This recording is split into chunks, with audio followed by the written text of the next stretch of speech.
안녕하세요. 저는 이제 결혼 3년 차를 맞이한 30대 후반 예비 엄마입니다. 살다 보면 인생에서 힘든 순간들이 늘 다가오기 마련이죠. 태어날 때부터 생을 마감하기 전까지 어려운 순간이 한 번도 없었다는 사람은 아무도 없을 거예요. 인생의 희로애락을 알게 해주고 싶은 것처럼 운명은 늘 우리에게 험한 시련을 주기도 하고 그것을 이겨낼 강한 의지를 주기도 하는 것 같은데요. 때로는 모든 것을 다 포기하는 게 더 편할 것 같다는 생각이 들 정도로 어려운 순간도 올 수 있어요.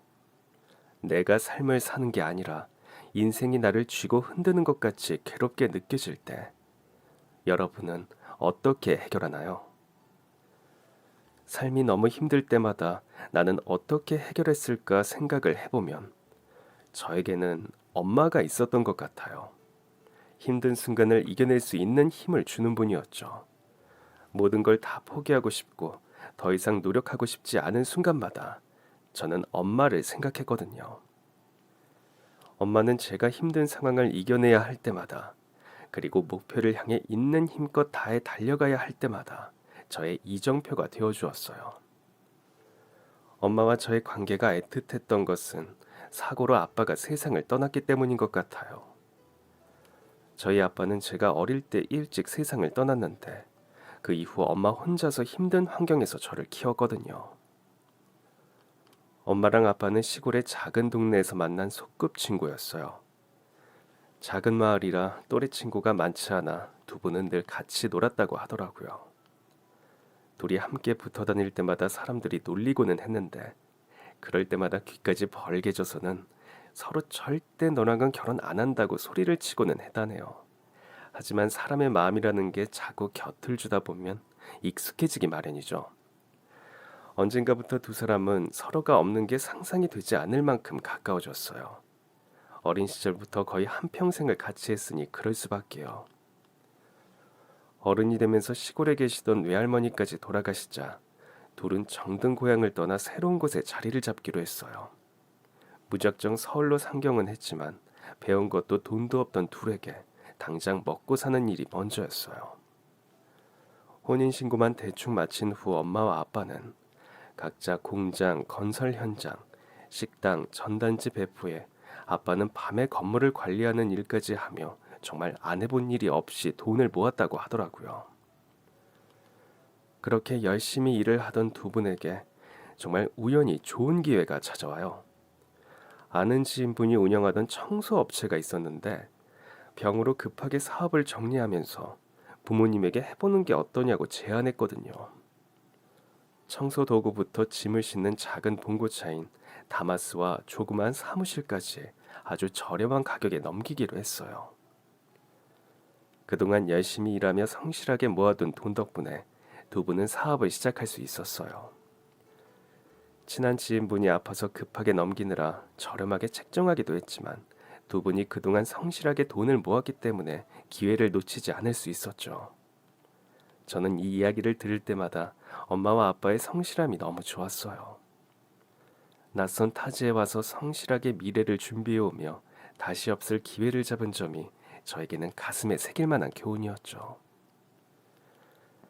두 사람은 기대하지 않았던 개인 사업을 시작하게 되었어요. 그리고 좋은 일들이 갑자기 한 번에 밀려오면서 엄마의 뱃속에 작은 아기 천사인 저도 찾아왔죠. 아마도 우리 애가 복덩이인 것 같아. 아이가 찾아오면서 우리 사업도 시작할 수 있게 되었잖아. 태명을 복덩이로 해야겠어. 복덩아, 엄마랑 아빠가 일 열심히 해서 돈 많이 벌 테니까 조금만 기다려. 뱃속에 제가 생기면서 사업도 운영하게 되었다고 엄마랑 아빠는 저를 복덩이라고 불렀어요. 뱃속에 있을 때 일이야 당연히 기억나지 않지만 두 분이 새로운 삶을 시작하게 된 것이 얼마나 좋았으면 아이를 복덩이라고 불렀을까 싶어요. 두 분은 새롭게 맡게 된 사업을 더 잘 운영하고 싶은 마음에 정말 열심히 노력했어요. 지역이 조금 멀더라도 새벽 일찍 혹은 전날 밤부터라도 출발해서 의뢰받고는 했죠. 직원이라고는 두 분이 전부인데다 매일 체력을 소모하는 일이라 힘들기도 했지만 그래도 앞으로 다가올 눈부신 미래를 생각하면서 힘을 냈어요. 엄마는 복덩이가 만삭이 될 때까지 일을 했는데 다행히 제가 뱃속에서 너무 얌전해서 힘들지 않았다고 해요. 엄마가 일을 할 때도 기다려주는 건지 얌전히 움직이지 않고 잠만 자고 다들 한 번씩 고통스럽게 지나간다는 입덧 한 번도 없었다고 하더라고요. 덕분에 출산하기 2주일 전까지 열심히 일을 할 수 있었고 드디어 제가 태어났어요. 태어난 이후에도 저는 복덩이였어요. 여보, 무슨 아기가 이렇게 얌전하지? 배고플 때 말고는 잘 울지도 않네. 이런 애면 열은 키우겠어. 역시 우리 애기는 복덩이가 맞나 봐. 복덩아, 건강하게 태어나줘서 고마워. 엄마 아빠 말 잘 들어줘서 또 고맙고. 앞으로 아빠랑 열심히 돈 벌어서 좋은 집에서 맛있는 것도 많이 먹고 행복하게 살게 해줄게. 아이도 태어났으니 더 빨리 많이 돈을 모으고 싶은 마음에 엄마는 출산 후 3개월도 채 쉬지 않은 채 다시 일을 나섰어요. 아빠는 혼자서도 충분히 할 수 있다고, 아이 낳고는 잘 쉬는 게 중요하다고 말렸지만 엄마는 말을 듣지 않았죠. 지금 당장 몸을 쉬는 것보다 조금이라도 돈을 빨리 모아서 아기가 더 크기 전 좋은 집도 구해야 한다면서 아빠의 만류에도 불구하고 일을 나섰어요. 아빠는 그런 엄마가 안타까우면서도 고마웠죠. 못난 날 만나서 당신이 너무 고생하네.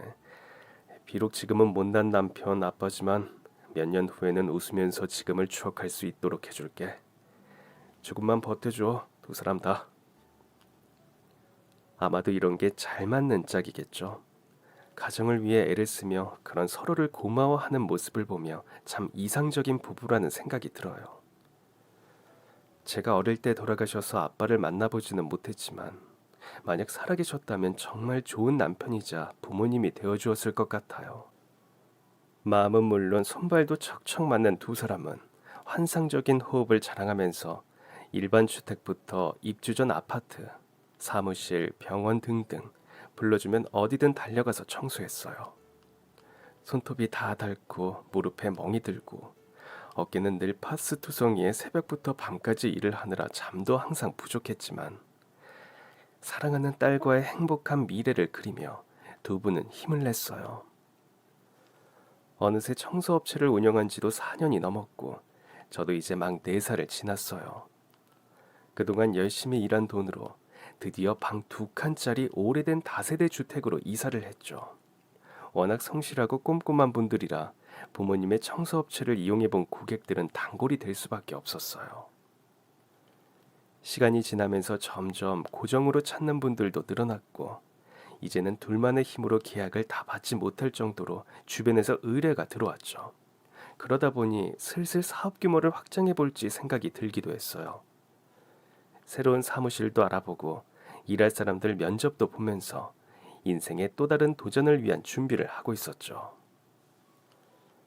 하지만 사람이 행복에 너무 자만하면 안 되는 걸까요?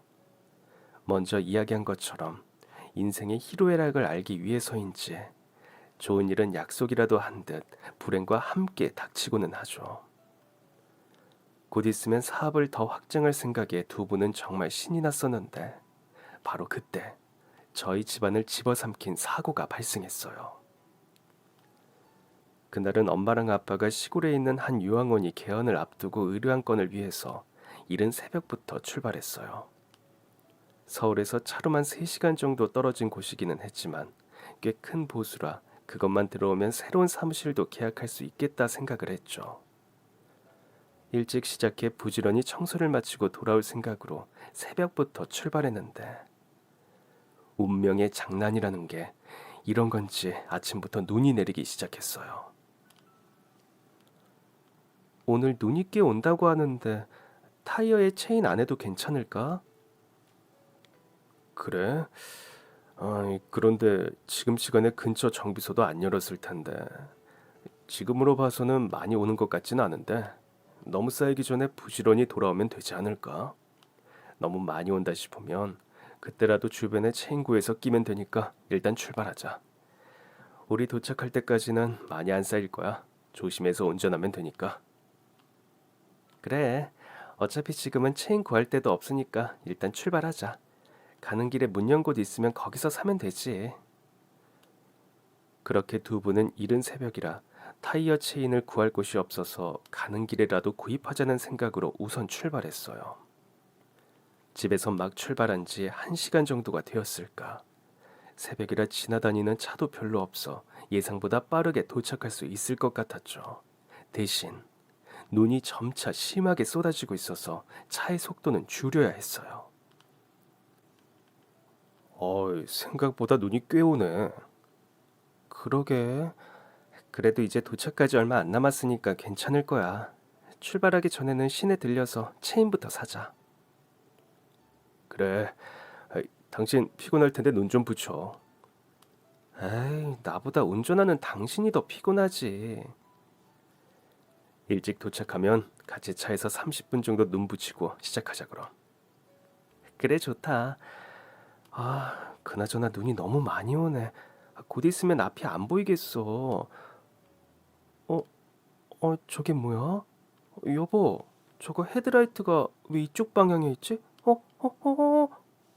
순식간이었어요.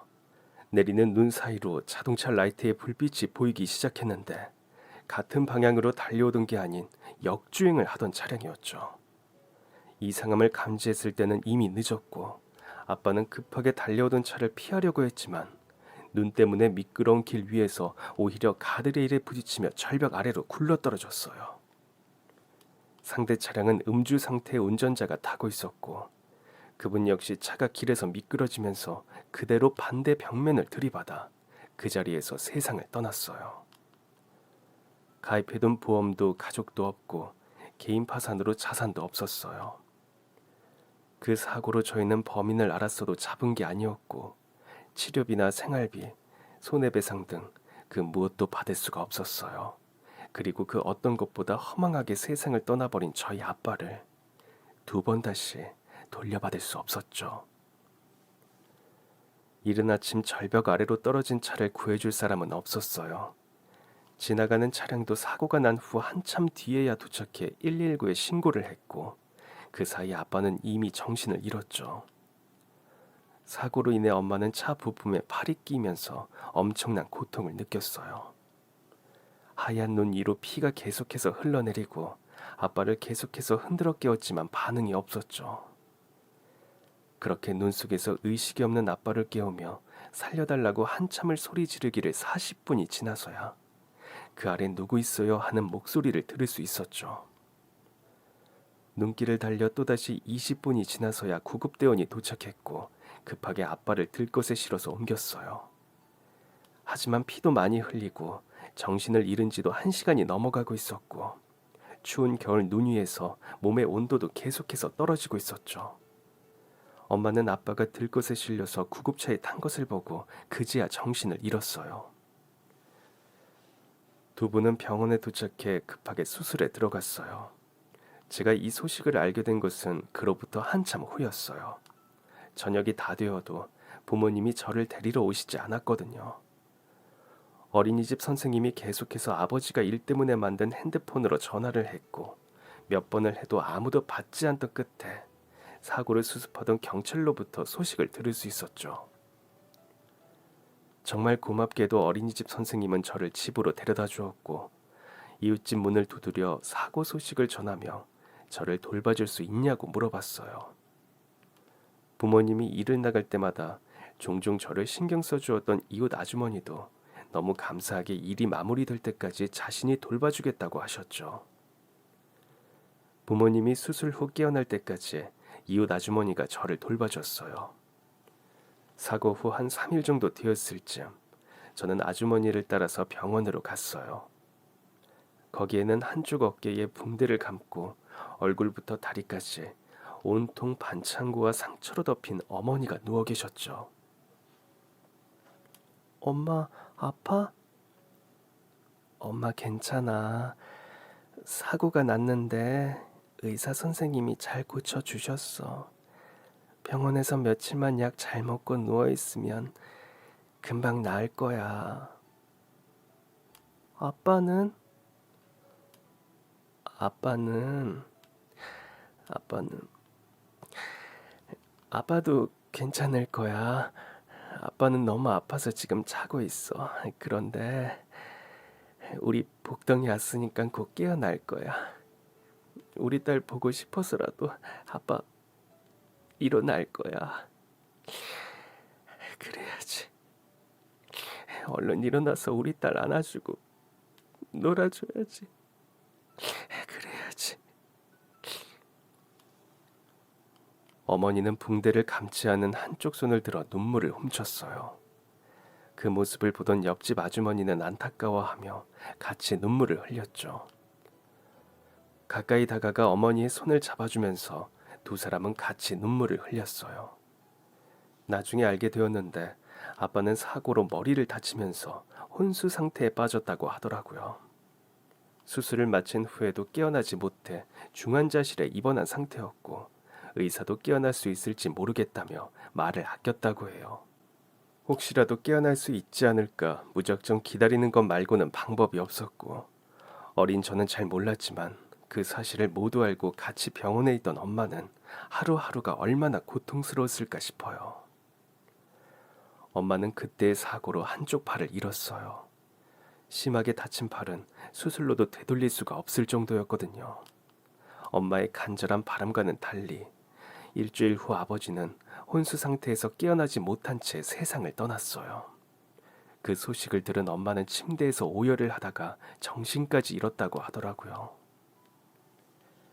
아무것도 모르는 4살짜리 아이와 장례식을 치르면서 엄마는 실컷 소리내 울지도 못했어요. 어린 딸아이 앞에서 차마 그럴 수가 없었죠. 아빠는 어디 갔냐고 물어보는 아이에게 하늘나라로 갔다고 천사가 되었다고 설명을 해주면서 입술을 깨물며 눈물을 참았어요.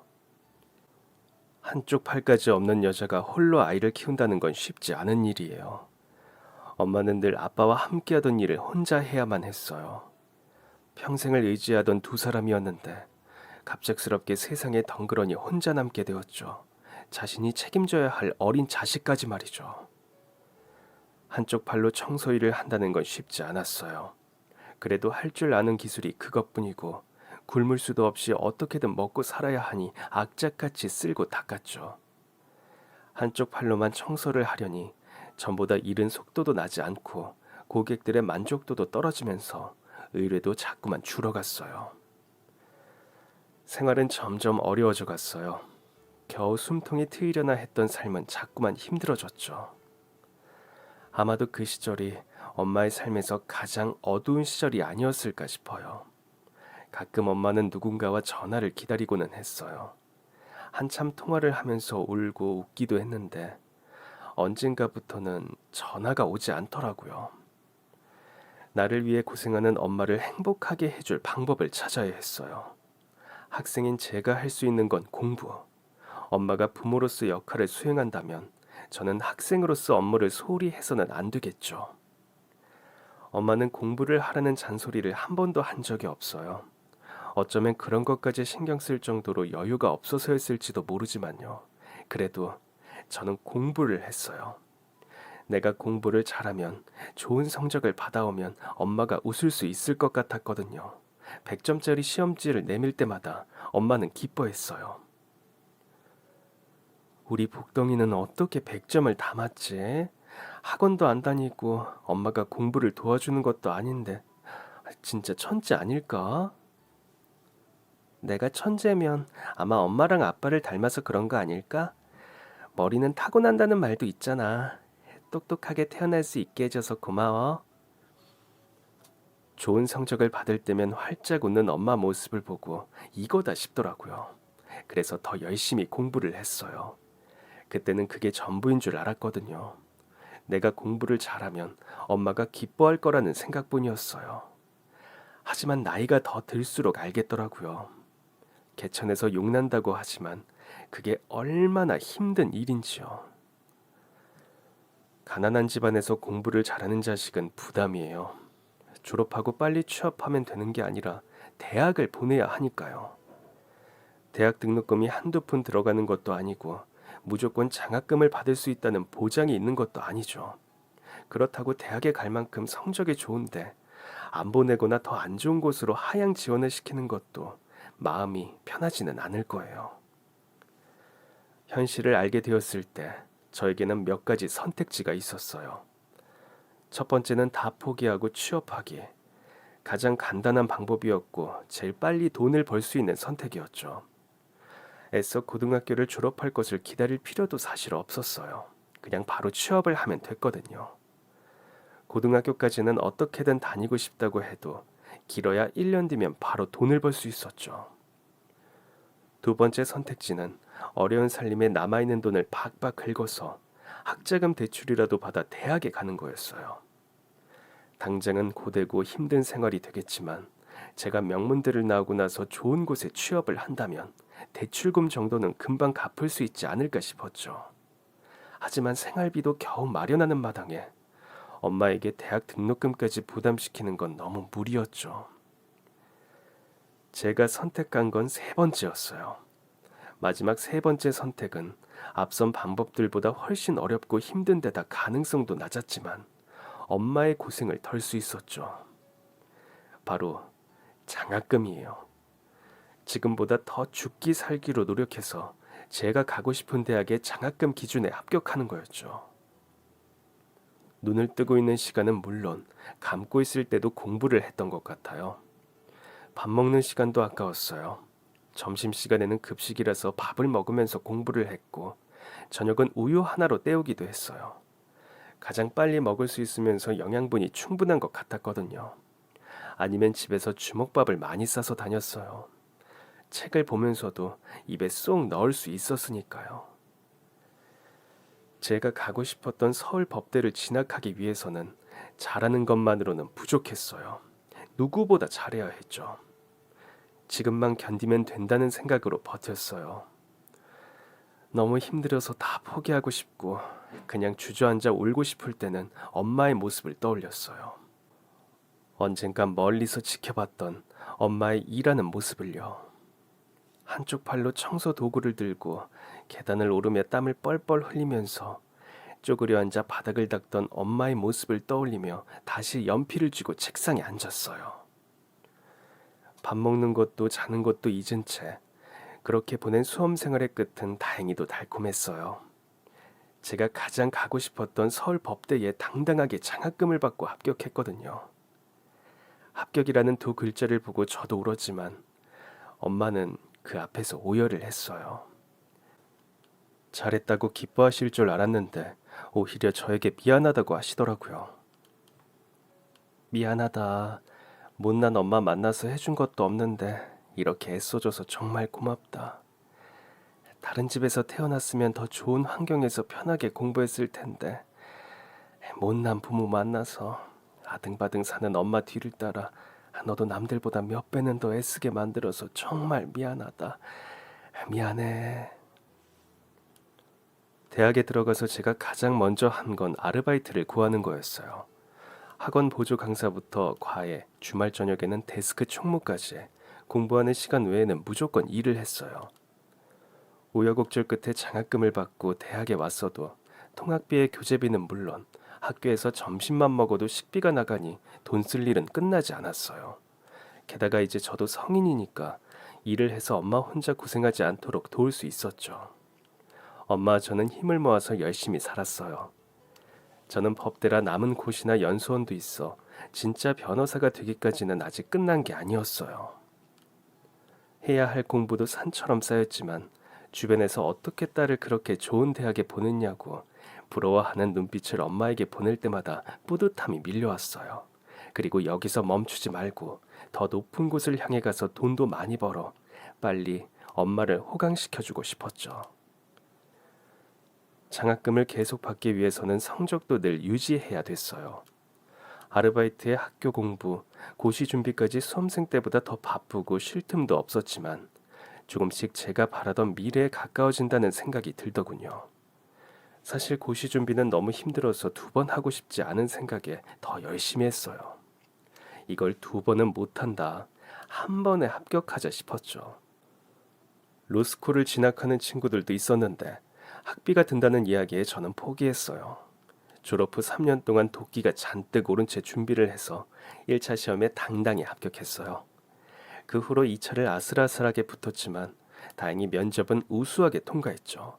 마침내 사법연수원에 들어가면서 본격적으로 변호사가 되기 위한 준비를 시작했어요. 사법연수생이 되니까 월급도 받을 수 있었는데 생각보다 연봉이 꽤 괜찮아서 다행이다 싶더라고요. 연수 생활도 시험의 연장선이라는 생각에 늘 긴장하면서 지냈어요. 시험은 일정 목표를 향해 준비했다면 연수원은 마치 매일 시험을 치르는 것 같았죠. 그동안 대학 교수님들 사이에서 평이 좋아서 연수를 마무리할 즈음 유명한 로펌 몇 군데와 연이 닿았어요. 그리고 어디로 가야 할까 고민할 필요도 없이 저는 가장 연봉이 높은 곳을 선택했어요. 어차피 들어가면 일은 다 힘들게 비슷할 거니까 무조건 돈을 많이 주는 곳을 가자 싶었거든요. 첫 출근을 앞두고 엄마가 백화점 쇼핑백 하나를 내밀더라고요. 이게 뭐야? 옷이 날개라는 말도 있잖아. 그래도 우리나라에서 제일 큰 회사 출근하는데 아무거나 입을 수는 없지. 엄마가 정장이랑 구두 하나 샀어. 신발도 좋은 거 신어야 오래 서 있어도 발도 안 붓고 걷는 것도 편하다고 하더라. 너 엄마가 대학 입학 때 사준 거 아직도 신고 다녔잖아. 엄마도 참 이거 비싼 브랜드잖아. 엄마는 아직도 내가 몇 년 전 생일에 사준 거 신고 다니면서 난 지금 신발도 괜찮은데. 그때도 엄마가 좋은 거 사줘서 굽 한 번 갈고 나서는 새 것처럼 튼튼해. 에휴 아서라 아서. 나는 나이 든 아줌마라 아무거나 입고 신어도 괜찮아. 그래도 젊은 너는 너무 못나게 하고 다녀도 사람들이 흉봐. 변호해준다는 양반이 너무 볼품없게 하고 다녀도 의뢰인들한테 자신감 떨어져. 상대 변호사한테 얕보여도 안 되잖아. 기선제압을 딱 해야지. 너는 이제 누군가를 대신해서 나서주는 사람이니까 잘 하고 다녀야지. 엄마의 응원을 받았지만 그래도 회사 생활은 쉽지 않았어요. 학교에서 배웠던 것들보다 더 다양한 지식이 필요하기도 했고 학생일 때는 다시 할 수 있는 기회가 있었지만 그곳은 전쟁터였어요. 매일 냉혹한 현실의 벽에 부딪히며 아프게 배워나가야 했어요. 때로는 내가 진짜 고시까지 합격한 게 맞나 의심이 들 정도로 해결책이 없어 답답할 때도 있었어요. 공부를 그동안 허투루 했나 싶기도 했죠. 입사 1년 차는 매일 나 자신이 얼마나 부족한 사람인지를 배워나가는 것 같았어요. 그래도 많이 배우고 이겨낼 수 있었던 데는 2년 터울의 선배 도움이 컸어요.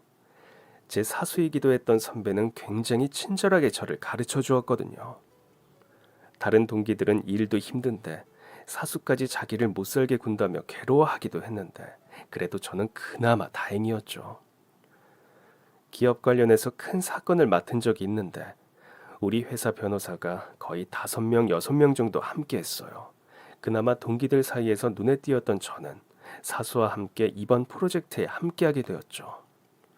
거의 날마다 밤을 새워가면서 자료 조사를 하고 판례를 찾아봤어요. 그러다 보니 자연스럽게 사수와 있는 시간도 늘어났죠. 늦은 시간만 되면 어딘가로 전화를 하러 나가는 사수를 보고 농담처럼 말을 건넸어요. 여자친구분이에요? 아니면 아내분? 매일 통화하시는 거 보니까 아직도 달달하신가 봐요. 그렇게 보여? 네, 매일 이 시간만 되면 전화하시고 목소리도 엄청 상냥하셔서요. 아쉽게도 여자친구도 와이프도 없고 우리 어머니야. 어머니요? 어머니에게 매일 전화 드리는 거예요? 엄청 다정한 아드님이네요. 이 나이 먹고 엄마한테 매일 전화한다고 하면 다들 마마 보이냐고 하는데 우리 어머니가 앞이 보이지 않으시거든. 나 태어나고 얼마 안 되어서 망막 조직에 영구적 손상이 생겨서 시력을 완전히 상실하셨어. 급성이라서 딱히 증상도 느끼지 못했고 정말 순식간에 어느 날 갑자기 앞이 안 보였다고 하더라고. 병원을 찾았을 때는 이미 손을 쓸 수 없다고. 내가 어릴 때라서 잘은 모르지만 많이 힘들어하셨던 것 같아. 지금도 일 때문에 회사 근처에 집을 얻어서 나오기는 했는데 시간이 날 때마다 그냥 본가에서 출퇴근을 하고 있어. 앞이 보이지 않으시니까 혹시나 무슨 사고라도 있으시지는 않을까 해서 매일 안부 전화 드리고 있고. 그렇구나. 그럼 혹시 아버지는? 아버지는 나도 잘 모르겠어. 어머니가 시력을 잃은 후 집을 나가셨거든. 앞 못 보는 아내와 어린 아들을 감당하기가 힘드셨던 것 같아.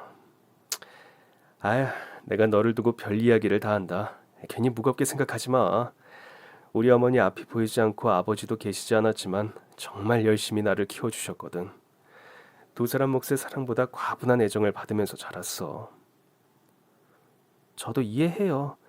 사실 저희 어머니는 한쪽 팔이 없어요. 제가 어릴 때 교통사고로 그렇게 되셨는데 그 일로 아버지도 돌아가셨고요.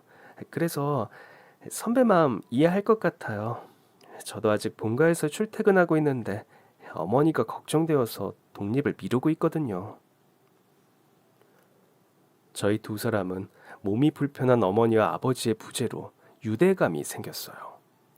입사한 지 1년이 지나도록 서로 개인적인 이야기는 나눈 적이 없었는데 이런 공통점이 있었다니 신기하기도 하더라고요. 그 덕분인지 그 후로 왠지 서로를 더 잘 이해할 수 있게 된 것 같아요. 괜히 더 마음이 쓰이고 챙기게 되고 통하는 점이 많다고 느껴지더라고요. 그래서였을까요? 저희는 서로 이야기하는 시간도 많아졌어요. 사적인 이야기도 자주 하고 커피 한 잔, 밥 한 끼, 영화 한 편 나누다 보니 어느새 서로 마음을 나누게 되더라고요. 일이 너무 바빠 연애를 시작해도 데이트하는 시간을 내기 어려웠는데 그래서인지 사귄 지 2년이 되어서야 결혼을 의논하게 되었어요. 이제 슬슬 결혼을 준비하자고 말이 나와 양쪽 집안에 소식을 전한 후 상견례 날짜를 정하게 되었죠. 그동안 서로의 어머니를 따로 만난 적은 있었어요. 하지만 양가 어머니가 함께 자리하는 건 처음이라 너무 긴장되더라고요. 다른 분들 이야기 들어보면 서로 마음이 있어도 양쪽 집안 부모님들의 의견이 맞지 않아 결혼이 엎어지는 경우도 있다고 하니 우리 엄마는 그럴 리가 없다고 생각은 하면서도 떨렸죠. 그리고 드디어 한식집에서 상견례를 하기로 하고 처음 두 분이 마주하는 날이었어요. 식당에 도착했더니 예약한 룸에 예비 신랑과 어머님이 먼저 도착했다고 하더라고요. 떨리는 마음에 엄마와 손을 잡고 문을 열고 들어가서 인사를 나눴어요. 안녕하세요. 먼저 와 계셨네요. 여기는 저희 어머니예요. 저는 눈이 보이지 않는 어머님을 배려해 두 분이 악수를 나눌 수 있도록 저희 엄마의 손을 끌어 바로 앞으로 이끌었어요. 미리 귀뜸을 해두었기에 엄마는 센스 있게 가까이 다가가며 어디인지 두리번거리는 시어머니의 손을 잡고 인사를 하더라고요. 안녕하세요. 말씀 많이 들었습니다.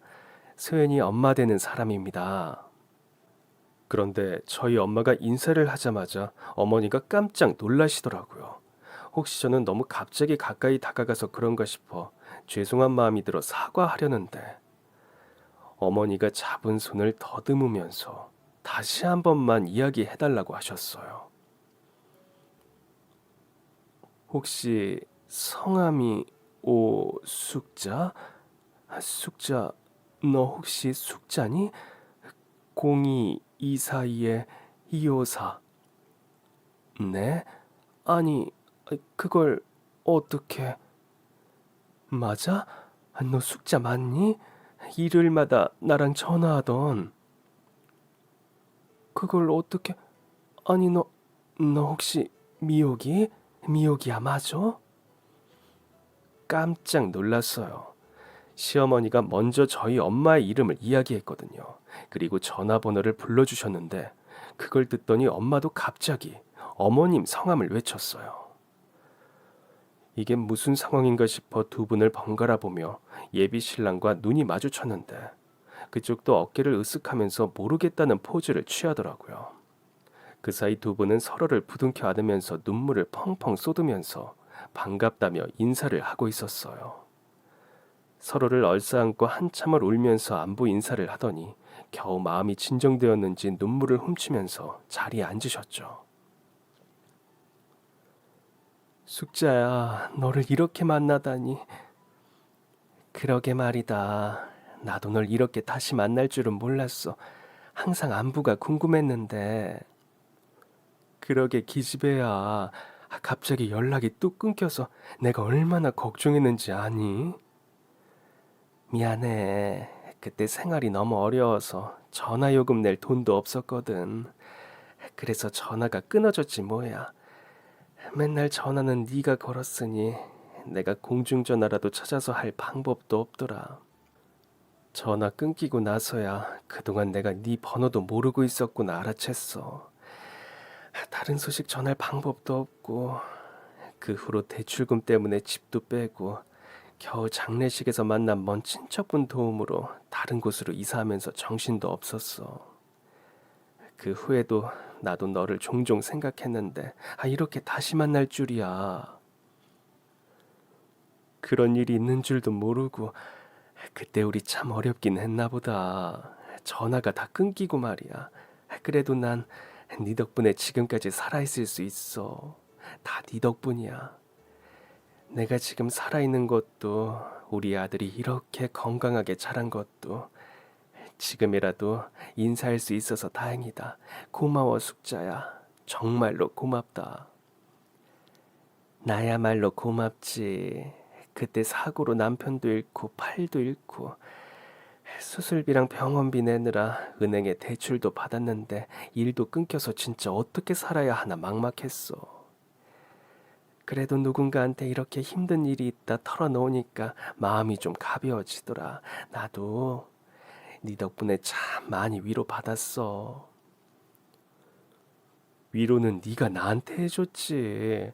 모르는 사람이 전화 걸어서 죽고 싶다고 내 이야기 좀 들어달라고 헛소리 하는데 그걸 들어준 것만 해도 얼마나 나한테는 큰일이었는데 날벼락같이 앞은 안 보이지. 남편은 그런 마누라 두고 집 나갔지. 당장 어린아들 밥도 못 주는데 정말 딱 죽고 싶다는 생각밖에 없을 때 네가 날 구해준 거야. 그때 네가 내 목숨도 우리 아들도 살린 거야. 내 5살쯤 저희 아버지가 돌아가신 후 엄마는 전화 한 통을 받았다고 해요.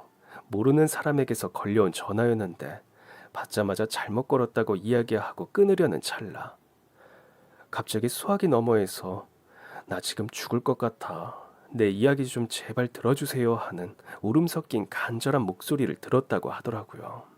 그 목소리가 너무 간절해서 차마 끊을 수가 없어서 엄마는 다시 수화기에 귀를 대고 자초지종을 들었어요. 그 당시 시어머니는 시력을 잃은 지 얼마 되지 않은 때였는데 다시 앞을 볼 수 없다는 이야기에 남편이 이혼 서류를 두고 집을 나가버렸죠. 앞도 안 보여서 일도 할 수 없는 데다 아직 어린 아들은 부모의 손길이 필요했어요. 그런데 당장 방에서 걸어 나가는 것도 밥을 차리기 위해서 쌀을 씻는 것도 할 수 없었죠. 겨우 방을 더듬어서 기어서 부엌으로 갔어. 애는 계속 배고프다고 하는데 냉장고에서 뭐 꺼내 먹으라고 하는 것도 하루 이틀이지. 더듬거리면서 쌀통에서 바가지를 손에 쥐고 겨우 밥솥에 담으려는데 아휴 바닥으로 후두둑 쏟아져 버리는 거야. 다시 한번 쌀을 떠서 솥에 담으려니 또 후두둑 쏟아져 버리고 바닥이 온통 쌀천지인지 발을 움직일 때마다 밟히는데 아이가 얼마나 배가 고팠으면 그 쌀이라도 먹으면 안 되냐고 물어보더라. 그때 진짜 세상이 무너지는 기분이었어. 내가 살아서 뭐하나 싶은 생각도 들고 차라리 내가 없어서 제가 보육원에 가면 밥은 안 굶겠지 싶기도 하고 근데 앞도 못 보니까 세상 떠나려고 약을 먹으려고 해도 뭐가 뭔지 찾을 수가 없더라. 나는 마음대로 살지도 죽지도 못하는구나 싶어서 답답한 마음에 전화기를 들고 아무 번호나 눌렀는데 그게 마침 숙자 집으로 연결이 된 거야. 내가 여보세요라고 한 다음에 아무 말도 못하니까 전화 잘못 거신 것 같다며 끊으려길래 다급하게 잡았지. 왜 그랬는지 모르겠지만 그때 누구라도 내 이야기를 들어줬으면 싶었거든. 어쩌면 어쩌면 마지막이 될지도 모르는 이야기였으니까.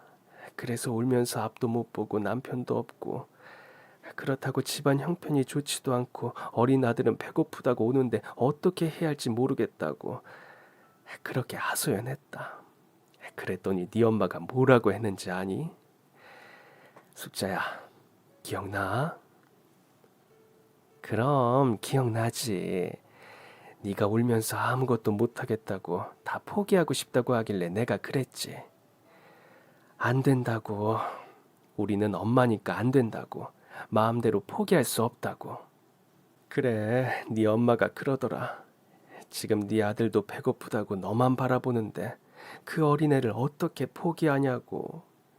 10달 동안 뱃속에서 엄마 하나만 바라보고 이 세상에 태어난 애를 어떻게 그렇게 쉽게 포기할 수 있냐고.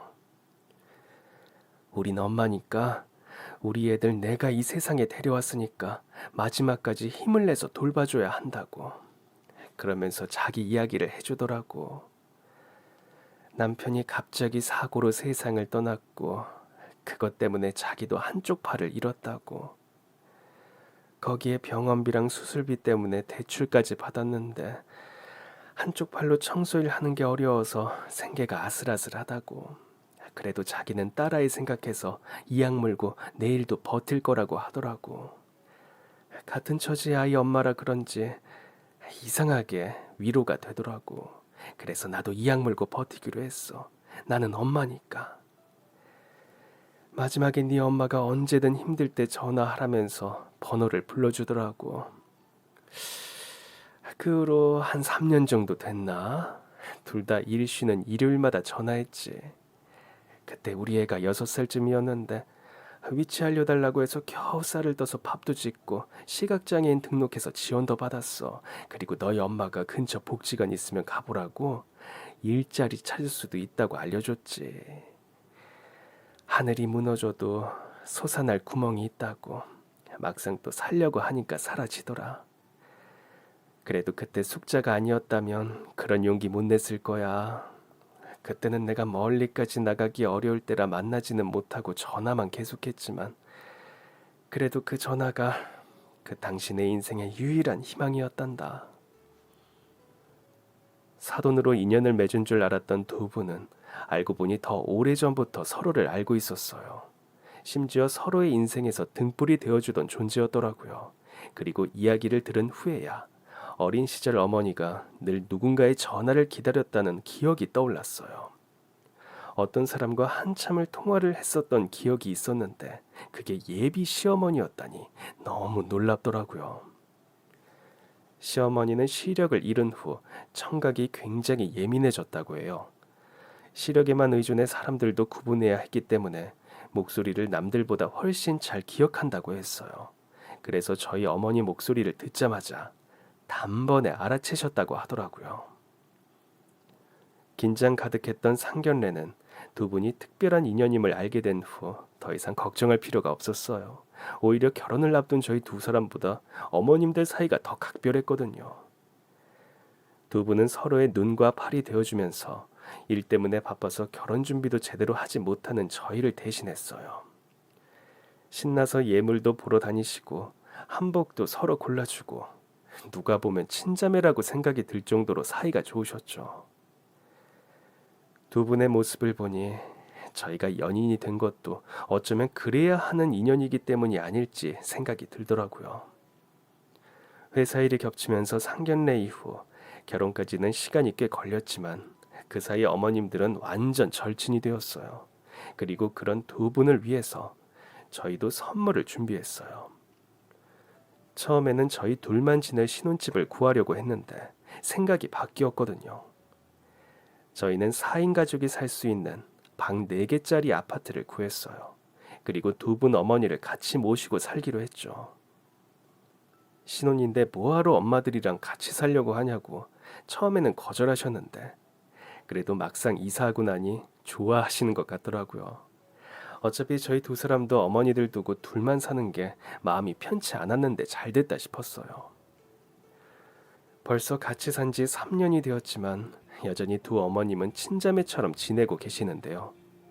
그동안 서로 힘들고 외로웠던 부분들을 보듬어 줄 수 있는 사이인 것 같아 두 분을 보고 있을 때면 저희 마음도 괜히 뿌듯해져요. 그리고 저는 결혼 3년 만에 드디어 아이를 갖게 되었는데요. 앞으로 태어날 아이에게도 힘든 시련을 단단하게 견디며 엄마 아빠를 키워준 어머니들을 빨리 소개해주고 싶어요. 가장 어두웠던 시기에 서로의 힘이 되어준 엄마와 어머니처럼 저도 남편과 태어날 아이와 함께 어려운 순간에도 서로에게 위로가 되어주면서 행복하게 살아볼게요. 그럼 지금까지 사연 들어주셔서 감사합니다. 사연이 재밌으셨다면 구독과 좋아요 부탁드려요. 감사합니다. 안녕히 계세요.